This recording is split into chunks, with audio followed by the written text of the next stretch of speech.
दोस्तों हमारे शास्त्रों में, वेदों में, हमारे प्राचीन ग्रंथों में ना बहुत से ऐसे पावरफुल यंत्र, मंत्र जो है ना वर्णित है, जिनको सही तरीके से इस्तेमाल करके पुराने समय में यूँ कह सकते हैं कि धन की वर्षा, देवी देवताओं से डायरेक्ट धन की प्राप्ति की जा सकती थी। जो माँगते थे वो प्राप्त कर सकते थे। लेकिन उन लोगों की भावना और ज़रूरत जो है ना वो सच्ची होती थी। कलयुग में चीजें क्यों लुप्त हो गई? क्योंकि लोगों के मन में लालच और दुर्भावनाएं बहुत जागृत हो गई है। मैं इन चीजों पर शोध करता रहता हूँ कुछ ना कुछ। तो लगभग आज से तकरीबन 1 डेढ़ साल पहले गुरुजी से मिलना हुआ था। क्योंकि वो दूर रहते हैं तो रूटीन में मिलना नहीं हो पाता। तब उन्होंने कुछ एक सिद्ध यंत्र और मंत्रों के बारे में बताया था। पिछले कुछ दिन पहले मेरे कुछ एक क्लाइंट ऐसे थे जो बहुत ज़्यादा इमरजेंसी में, जिनको पैसों की ज़रूरत थी, वो बहुत ज़्यादा तंग थे। मतलब इन चीज़ों को हम तभी इस्तेमाल करते हैं जब इनकी ज़्यादा बहुत ज़्यादा आवश्यकता हो। ठीक है? तब मैंने उनको ये दिया और कि वास्तव में वो ज़रूरत थी उनकी, मजबूर थे वो। अदरवाइज़ ये चीज़ें रूटीन में इस्तेमाल करने वाली नहीं होती। तो जब उनका भला हुआ, उनमें से एक को तो जो है ना कुछ 32-33 लाख रुपए की आवश्यकता थी और उनकी ज़रूरत कुछ ही दिन में पूरी हो गई थी उस यंत्र को इस्तेमाल करने से, जो मैं आज आपको बताने वाला हूँ। और ऐसे ही एक और थे, उनके भी कहीं न कोई उनका प्रॉपर्टी का मैटर अटका हुआ था, वो भी इससे सॉल्व हो गया था।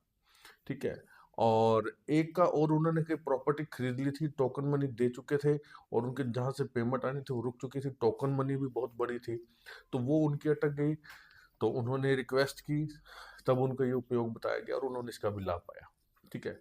तो वही उपयोग, क्योंकि देखिए जब एक चीज़ जो है ना कई बार लोगों पर काम कर जाती है, तो इसका मतलब वो कारगर है, तभी उसी के विषय में जो आपको बताया जाता है। ये कारगर यंत्र है, आपको उसको बनाना है, ठीक है? बना कर के कैसे रखना है, क्या यंत्र उसके साथ में क्या मंत्र बोलना है, ये मैं आपको वीडियो में बताने वाला हूँ। दोस्तों, इसको तभी करना जब वाक़ई में आपको ज़रूरत हो। आप एक्सपेरिमेंट करने के लिए करोगे, काम नहीं करेगा। आप चेक करने के लिए इसको इस्तेमाल करोगे, देखते हैं भई वीडियो में झूठ बताया कि सच बताया, तो नहीं काम करेगा। आपको वास्तविकता में अगर ज़रूरत है ना, तो ये काम करेगा। और हाँ, कहीं न कहीं हमारी भावना, हमारे विश्वास भी, क्योंकि मैं पहले की बहुत सी वीडियोज़ में बता चुका हूँ, ऐसा ज़रूरी नहीं होता कि एक उपाय सब पे काम कर जाए। इसका मतलब ये नहीं कि उपाय झूठ है, क्योंकि एक एरिया में बैठे डॉक्टर की दवाई को पूरे एरिया को नहीं लग जाती। एक एरिया में कई डॉक्टर होते हैं, किसी को किसी की दवाई लगती है, किसी को किसी की दवाई लगती है, किसी को कोई साल्ट लगता है। तो अगर किसी को कोई उपाय काम नहीं करता तो ये मत सोचना कि झूठ है। वो आपकी सोच पर निर्भर करता है, ठीक है? आपकी ज़रूरत पर, आपके विश्वास पर निर्भर करता है। क्या ये उपाय है? कौन-सा ये यंत्र है? कौन-सा इसके साथ आपने मंत्र बोलना है? कैसे इसको रखना है?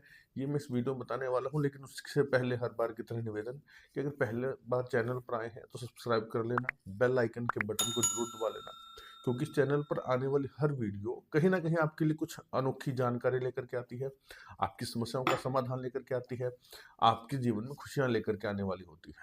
कमेंट बॉक्स में हम सबके आराध्य भगवान श्री राम का नाम अवश्य लिखें, क्योंकि राम जी के नाम से ही ये सृष्टि चलती है और राम जी के नाम से ही जीवन में खुशियाँ आती हैं। आप लिख करके देखिएगा, सुखद अनुभव होगा आपको। आपके जीवन में समस्याएँ हैं, हर तरह का जतन, प्रयास, टोना, टोटका, उपाय सब करके देख चुके हैं। आपके जीवन में क्या समस्या है और किस ग्रह की वजह से है?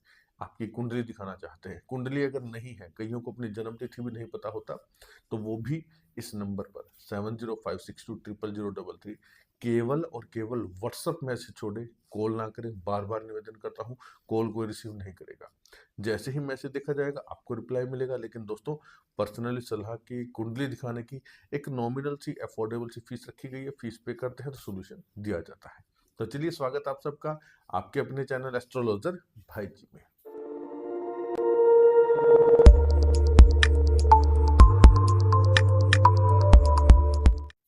तो दोस्तों, ये आपने क्या करना है, एक भोजपत्र का पीस लेकर के आना है, ठीक है? भोजपत्र एक बहुत ही चमत्कारी चीज है। प्राचीन समय में कागज नहीं होते तो पेड़ की छाल से ये बनता है। इसी पर सब प्रकार के यंत्र मंत्र लिखे जाते थे। इसी पर वेदों शास्त्रों की रचना की गई है। तो ये भोजपत्र किसी भी पंसारी की दुकान से आपको मिल जाएगा। साफ पीस लेकर के आना, आपको फोटो में दिखाई दे रहा है, साफ सुथरा पीस, एक पीस ले लेना, ठीक है? उसको छोटा सा आप स्क्वायर कट कर लेना। और ये जो यंत्र आपको दिखाई दे रहा है स्क्रीन पर, इसे आपने या तो आप केसर को थोड़ा सा पानी में घोल लेना, उसकी स्याही बना लेना, वो सबसे बेस्ट रहेगी, ठीक है। अदरवाइज आप कुमकुम में थोड़ा सा इत्र मिला करके, ठीक है, कुमकुम ले लेना, रोली जिसको बोलते हैं, उसमें आप थोड़ा सा इत्र मिला लेना गुलाब का, और उससे भी आप इसको लिख सकते हैं। लिखना किससे है, ये ध्यान देने वाली बात है।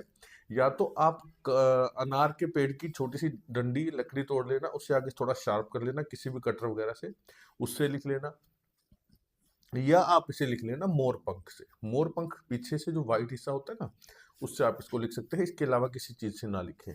इस यंत्र को उस जो भी आपने मोर पंख या अनार की लकड़ी ली है उस इंक में डिप कर करके, जो इंक आपने बनाई है तो केसर की या कुमकुम की, उसमें डिप करके इसे इस प्रकार से लिख लेना जैसे आपको दिखाई दे रहा है, सेम टू सेम ऐसा बना लेना।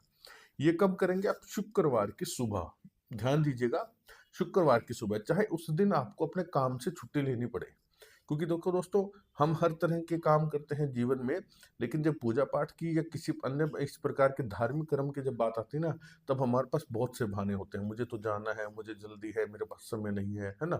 बाकी काम करते समय हमें कोई बंधन नहीं होता, लेकिन धार्मिक कार्य में, पूजा पाठ में हमें हमेशा अड़चन आती है। तो आपने शुक्रवार की सुबह कर लेना। अब कमेंट में, मैसेज में ये मत पूछना भाई जी शाम को कर ले क्या, भाई जी मैं तो ड्यूटी पे जाता हूँ या जाती हूँ। आपने सुबह के ही समय करना है, दैट्स इट, ठीक है। और माताएं कर सकते हैं, मेरी बहनें कर सकती हैं। शुद्धि का ध्यान रखें, मासिक धर्म का विशेष ध्यान रखा जाएगा, सूतक पातक में इसे नहीं किया जाएगा, ठीक है।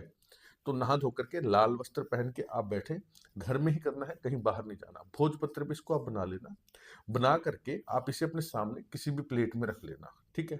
प्लेट में रख लेना, या अगर सामने चौकी लकड़ी की कोई पाटा है उस पर रख लेना, नीचे गुलाब की पंखुड़ियां जरूर बिछा लेना, उसके ऊपर इसे रख लेना।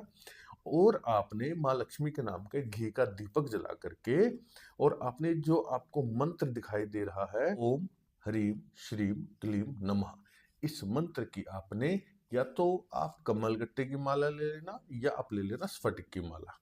11 माला आपने इसकी करनी है दोस्तों, ध्यान दीजिएगा, 11 माला, ठीक है। सबसे पहले संकल्प कर लेना, माला करने से पहले दीपक जला करके अपना नाम अपना गोत्र बोल बोल करके माँ लक्ष्मी से कि मेरी ये जो है इस यंत्र को सिद्ध कर रहा हूँ, मेरी ये धन की आवश्यकता है, माता रानी इसे आप पूर्ण करें, ठीक है। आप इसे सिद्ध कर लेना 11 माला करके, ठीक है। और 11 माला करने के बाद आप माँ लक्ष्मी को किसी भी सफेद मिठाई का भोग लगा देना।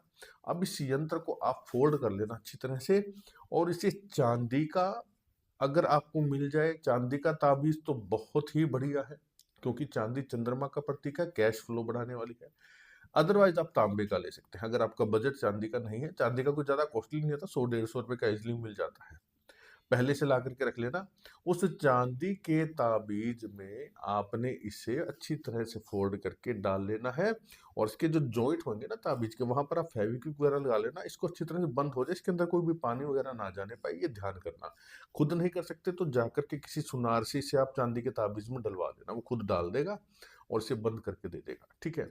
ला करके आप इसे रात को जो है माँ लक्ष्मी के चरणों में रख देना, शुक्रवार की रात को अपने ही घर में।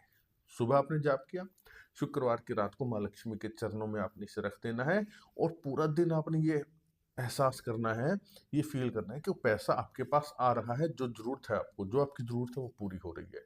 ऐसा नहीं कि आएगा कि नहीं आएगा, चलो करके देख लेते हैं, ये भावनाएं मन में मत रखना। आप ये सोच करके, और जो है ना आप डाल करके रख लेना, और अगले दिन शनिवार को सुबह नहा धो करके इसे लाल रंग के धागे में या तो अपने गले में डाल लेना, या अपने बाजू पे बांध लेना, और इतना सा कार्य आपका है। और रोजाना आपने इस मंत्र की एक माला करनी है, ये नियम बना लेना। माताएं अगर मासिक धर्म में हो तो माला जाप ना करें, आप देखेंगे कुछ ही दिनों में आपकी वो धन की समस्या दूर हो जाएगी।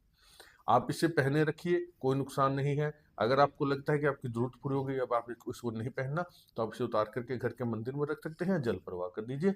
परमानेंट पहने रहेंगे तो भी कोई दिक्कत नहीं है। तो दोस्तों ये यंत्र पावरफुल है, जिन भाई बहनों को पैसों की जरूरत है उन तक ये पहुंचा देना, और इस वीडियो को ज़्यादा से ज़्यादा शेयर कर देना। जानकारी अच्छी लगी हो तो जय श्री राम कमेंट बॉक्स में अवश्य लिख देना। आज की वीडियो में इतना ही, पूरा देखने के लिए धन्यवाद। जय श्री राम।